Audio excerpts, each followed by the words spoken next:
Hello students, good morning. करते हैं आज क्वेश्चन नंबर 18 स्टार्ट। अब देखो, क्वेश्चन नंबर 18 में बोल रहा है the escape velocity of the projectile, ताकि escape velocity of a projectile on the earth surface is 11.2 kilometre per second. Okay, clear है। तो बता कि अगर अर्थ है तो अर्थ के सरफेस से अगर आपने किसी रॉकेट को फायर करते हो, प्रोजेक्टाइल को फायर करते हो, तो उसकी जो एस्केप वेलोसिटी है वो कितनी है? 11.2 किलोमीटर। ओके, क्लियर है। लेकिन वो कहता है कि a body is projected out with thrice this speed, means कि अगर हम इस प्रोजेक्टाइल को फायर करें with the speed 3 time the escape velocity, तो कहता है कि यहाँ पे जैसे ये ग्रेविटेशन पुल आपसे बाहर हो जाएगा उस समय उसकी जो वेलोसिटी होगी वो कितनी होगी। ओके, मतलब कि हमने इसकी वेलोसिटी निकालनी है और साथ में बोल रहा है कि what is the speed of the body far away from the earth. Clear, मतलब जब ये अर्थ से फार अवे जाएगा तो उस समय उसके पास वेलोसिटी कितनी होगी। ओके, क्लियर है। अच्छा, अब यहाँ पे हम क्या लगाएंगे? Law of conservation of energy. Okay, अब यहाँ पे स्टूडेंट देखो कि मान लो कि अगर हमारे पास जो प्रोजेक्टाइल की एनर्जी है, क्लियर, अगर प्रोजेक्टाइल की kinetic energy on the earth, on the अर्थ, अगर कभी हम अर्थ की कंडीशन के हिसाब से देखें तो देखो कि जो हमारे पास जो काइनेटिक एनर्जी है किसकी? प्रोजेक्टाइल की, जिसके पास वेलोसिटी है बीपी। ओके, तो उसमें से अगर हम माइनस कर देते हैं काइनेटिक एनर्जी एस्केप वेलोसिटी वाली, क्लियर, तो फिर हमें क्या मिलेगी? एक एनर्जी तो मिलेगी, लेकिन उस समय उस पॉइंट के ऊपर हमारे पास जो ग्रेविटेशनल पोटेंशियल एनर्जी होगी वो क्या होगी? आपके पास वो जीरो होगी।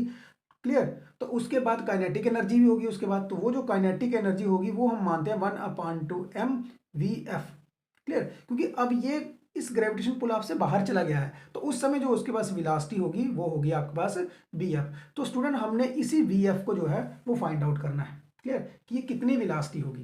क्लियर है, ये चीज यहां तक स्टूडेंट क्लियर है? अच्छा देखो, मैं आप दोबारा से रिपीट कर देता हूँ कि अगर कोई ऑब्जेक्ट यहां से अर्थ से हम फायर करते हैं तो उसके पास वेलोसिटी है थ्राइस एस्केप वेलोसिटी। तो अगर आप थ्राइस एस्केप वेलोसिटी में से उस काइनेटिक एनर्जी में से अगर आपका एस्केप वेलोसिटी वाली काइनेटिक एनर्जी को माइनस कर दो तो फिर आपके पास एक एनर्जी तो बच जाएगी प्रोजेक्टाइल के पास। तो वो एनर्जी क्या होगी? क्योंकि वो टोटल एनर्जी है आपके पास, तो टोटल एनर्जी किसके बराबर होती है? Potential energy plus kinetic energy. Clear, तो पोटेंशियल एनर्जी जो है वो कौन सी है? ग्रेविटेशनल पोटेंशियल एनर्जी, तो वो उस समय आपके पास क्या होगी? जीरो होगी। क्यों? क्योंकि ऑब्जेक्ट जो है वो मूव कर रहा है। ओके, तो हमारे पास फिर दूसरी कौन सी होगी? काइनेटिक एनर्जी, तो वो वहां पे 1/2 mvf का स्केयर है, तो वो वेलोसिटी हमने फाइंड आउट करनी है। ओके, यहां तक ये स्टूडेंट क्लियर है बात? अच्छा जी, अब हम उसके आगे चलते हैं। देखो स्टूडेंट, यहाँ पे पूरे क्वेश्चन में आपके पास यहाँ पे m जो है ना वो कट जाएगा। ओके, तो यहाँ पे फिर आपके पास क्या आ रहा है? एक 1/2 भी कट जाएगा।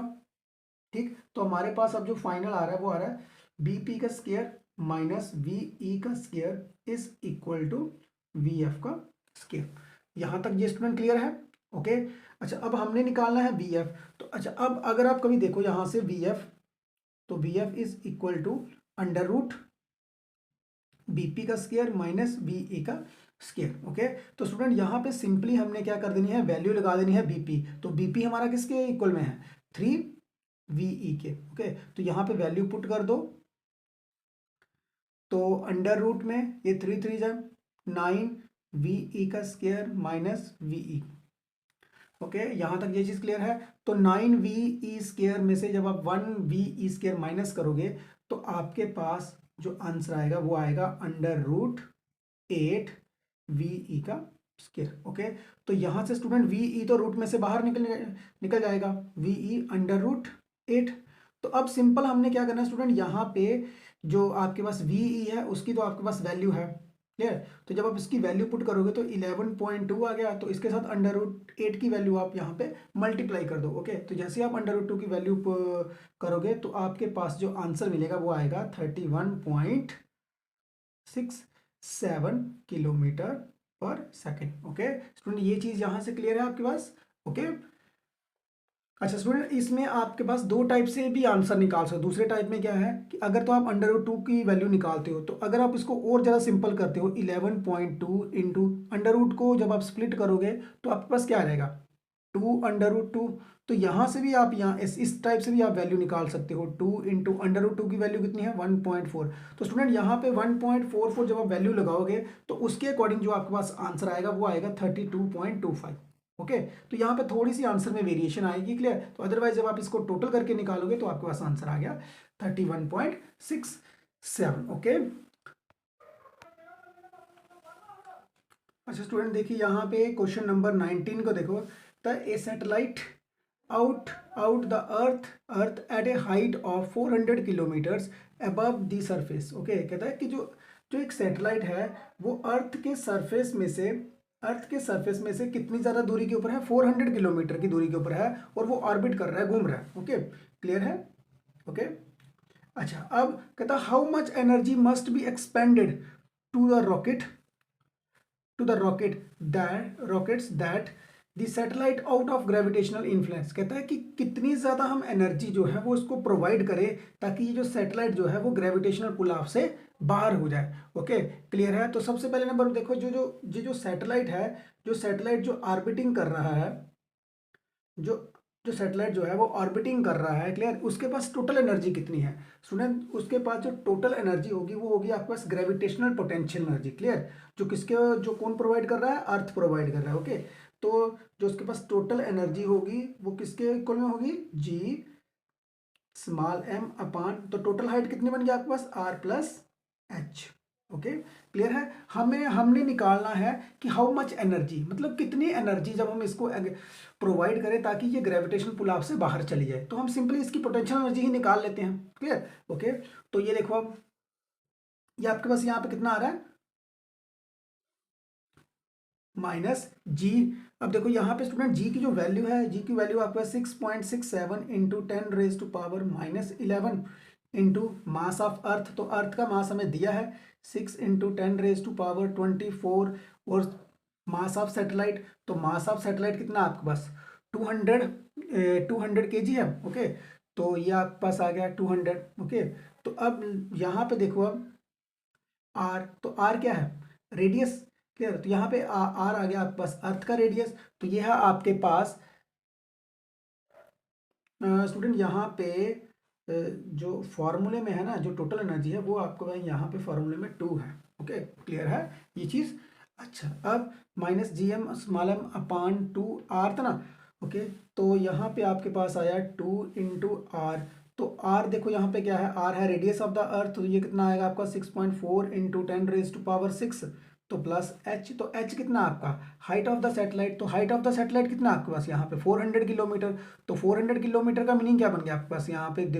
2 0 ये और 3 जो 5, तो मतलब अगर हम यहाँ पे लिखे 0.4 इंटू 10⁻6। स्टूडेंट मैंने यहाँ पे 400 को कन्वर्ट किया, 400 को कन्वर्ट किया है 10⁻6 में, ताकि मुझे कैलकुलेशन में ईजी हो जाए। ओके, यहाँ तक ये चीज़ क्लियर है। तो स्टूडेंट जब आप अब इसको जब आप कैलकुलेट करोगे तो हमारे पास जो आंसर आएगा वो आएगा माइनस में। स्टूडेंट इसको कर लेना क्योंकि मैंने कैलकुलेट किया हुआ है। तो माइनस में 5.89 इंटू 10⁻9 जूल है। ओके, तो अब स्टूडेंट अब बात आ रही है कि आपके पास यहाँ पे जो टोटल एनर्जी है एक सैटेलाइट की वो आ रही है नेगेटिव। क्लियर, तो यहाँ पे जो नेगेटिव साइन है, negative sign shows that satellite bound to the earth। Okay, कि जो सैटेलाइट जो है वो इतनी एनर्जी के साथ जो बाइंड है किसके साथ? अर्थ के साथ। क्लियर, तो हमें इतनी एनर्जी जो है वो रिक्वायर्ड चाहिए। अब जब हमें एनर्जी रिक्वायर्ड, जो रिक्वायर्ड एनर्जी चाहिए होगी, तो कितनी एनर्जी हमें चाहिए? जो यहाँ पे जो एनर्जी आ रही है उसका बिल्कुल अपोजिट एनर्जी हमें चाहिए। तो minus of this energy 5.89 into 10⁻9 joule, तो ये बन जाएगा आपके पास 5.89 इंटू 10⁻9 जूल हमें एनर्जी रिक्वायर्ड चाहिए। ओके, ताकि जो सैटेलाइट है वो क्या हो सके? Out of the gravitation pull of से बाहर हो जाए। क्लियर। Okay student.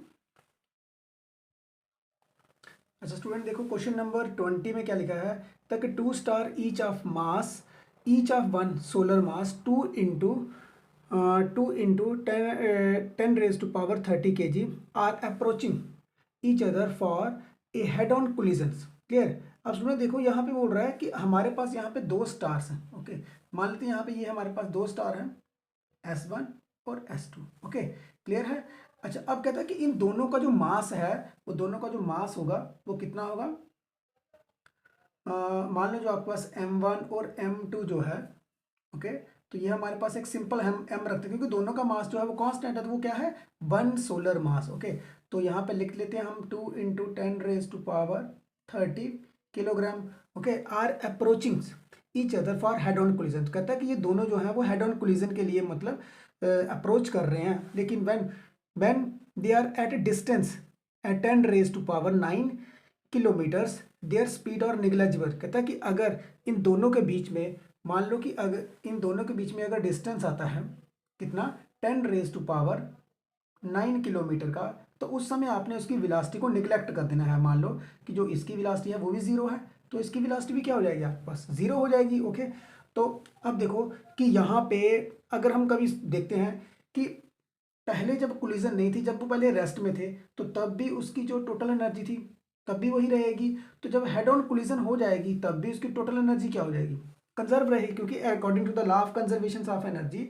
तो टोटल एनर्जी क्या होती है, ऑलवेज कंजर्व। तो जो टोटल एनर्जी होती है वो किसके इक्वल में होती है, आपके kinetic energy plus potential energy. तो इस साइड भी आप लिख लो kinetic energy plus potential energy. Okay, तो अच्छा अब स्टूडेंट देखो कि पहले वाले में, पहले केस में क्या था कि आपका ऑब्जेक्ट जो है वो रेस्ट में है, तो इट मीन्स दैट कि पहले वाले केस में क्या होगा कि आपके काइनेटिक एनर्जी जो है वो क्या हो जाएगी, जीरो हो जाएगी, सिर्फ पोटेंशियल एनर्जी रहेगी। तो पोटेंशियल एनर्जी अगर हम कभी लिखें तो माइनस जी, तो यहाँ पे दोनों का मास हमने क्या लिखा हुआ, स्मॉल एम लिखा हुआ है, तो एम इंटू एम अपान डिस्टेंस कितना आपका यहाँ से लेके यहाँ तक का डिस्टेंस आ गया आपके पास आर डिस्टेंस। ओके, तो सिंपली अब हम इसको क्या लिखते हैं आर। ओके, क्लियर है। अच्छा अब इस साइड में देखो स्टूडेंट कि यहाँ पे हेड ऑन कोलिजन हो चुकी है। अच्छा जैसे अब हेड ऑन कोलिजन हो जाएगी तो दोनों की वेलोसिटी तो उस समय होगी, क्लियर। तो अगर हम दोनों की वेलोसिटी लिखते हैं कि 1/2 mv², तो दूसरे वाले की भी वेलोसिटी यही होगी 1/2 mv²। तो स्टूडेंट अब जब ये दोनों की कोलिजन हो जाएगी तो उस समय उनके पास पोटेंशियल एनर्जी भी होगी। ओके, तो जो पोटेंशियल एनर्जी होगी वो किसके इक्वल में आती है आपके पास, minus G M small M into 2r के। ओके, क्लियर है। अच्छा जी अब देखो यहाँ पे आपके पास क्या आ रहा है कि यहाँ पे स्टूडेंट m जो है ना वो हर एक टर्म में कट रहा है, यहाँ से और यहाँ से एक m कट जाएगा। ओके, तो हमारे पास अब क्या आ रहा है यहाँ पे G small M upon R is equal to, और यहाँ पे देखो स्टूडेंट यहाँ पे 1/2 v² और 1/2 v² कितना बन गया आपके पास v² और माइनस जी small M upon 2r। Okay, तो स्टूडेंट इस वाली टर्म को आप लोगों ने, इस वाली टर्म को क्या करना है, इस वाली टर्म को आप लोगों ने इस साइड ट्रांसपोज करना है, क्लियर। तो हमारे पास क्या आ जाएगा यहाँ पे v² is equal to G M upon 2r minus G M upon R. तो यहाँ से जब हम जी एम को कॉमन निकालेंगे तो आपके पास आता है 1/2r minus 1/r। Okay student, ये चीज़ क्लियर है। अब जब आप इसको सॉल्व करोगे तो आपके पास यहाँ पे क्या आएगा जी एम, तो एलसीएम लेते हैं हम 2r, तो यहाँ पे क्या आएगा 1 - 2।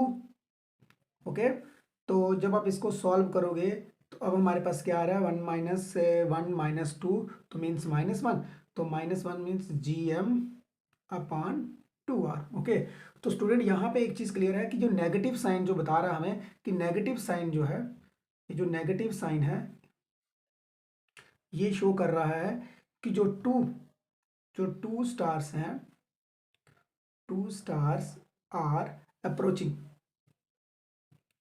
To stars are approaching to each others. Okay, यहाँ तक, अच्छा यहाँ तक स्टूडेंट ये चीज़ क्लियर है। अच्छा अब देख लो कि दोनों स्टार जो है वो क्या आ रहे हैं आपस में, दोनों एक दूसरे के अपोजिट डायरेक्शन में आ रहे हैं, पास आ रहे हैं। तो अगर अब यहाँ से अब हम इसकी वेलोसिटी निकालेंगे तो v² देखो यहाँ पे कितना आ रहा है आपका, g की वैल्यू कितनी है, g की वैल्यू देखो। अब हम यहाँ से माइनस का साइन को अगर आप यहाँ से रिमूव कर दोगे क्योंकि हमें चाहिए अब वेलोसिटी, तो वेलोसिटी का मीनिंग अब यहाँ पे देखो ये जो g की वैल्यू है वो कितनी है 6.67 इंटू 10⁻⁻11। तो मास ऑफ जो मास ऑफ स्टार कितना है यहाँ पे 1 सोलर मास, तो आएगा आपके पास 2 इंटू 10⁻30, तो अपान 2 इंटू आर, क्लियर। तो आर की वैल्यू यहाँ पे कितनी है 2 इंटू यहाँ पे आपके पास जो आर की वैल्यू आएगी वो आ जाएगी यहाँ पे आपके पास 2 × 10⁻⁻⁴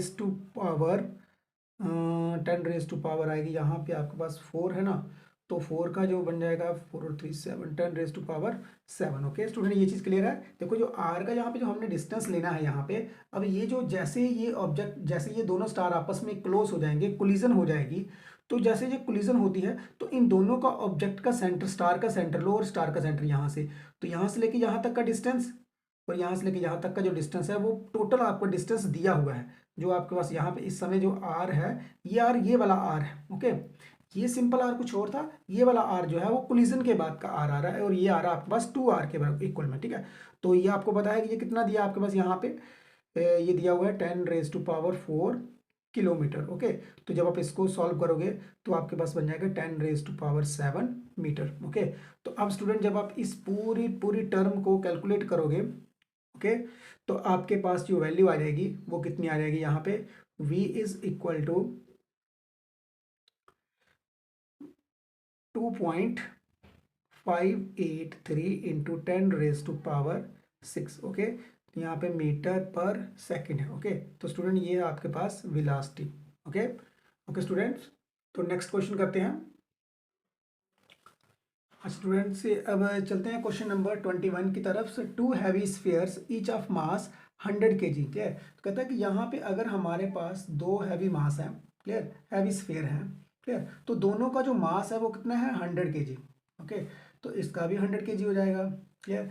अच्छा, अब बोल रहा है कि and the radius is 0.10 metre apart on a horizontal table, okay. कहता है कि अगर वो एक स्फीयर दूसरे स्फीयर से जो दूर है, वो उन दोनों के बीच में जो रेडियस का जो रेडियस है, रेडियस अपार्ट है, वो कितना है 0.10 मीटर्स अपार्ट, ओके, क्लियर है। अच्छा, तो अब देखो मान लो कि यहाँ से लेके यहाँ तक का इसका रेडियस है r1, तो इसका रेडियस कितना हो जाएगा आपके पास r2, ओके। तो उन्होंने बोला है कि दोनों का जो रेडियस है वो कितना है 0.10 मीटर्स अपार्ट, ओके।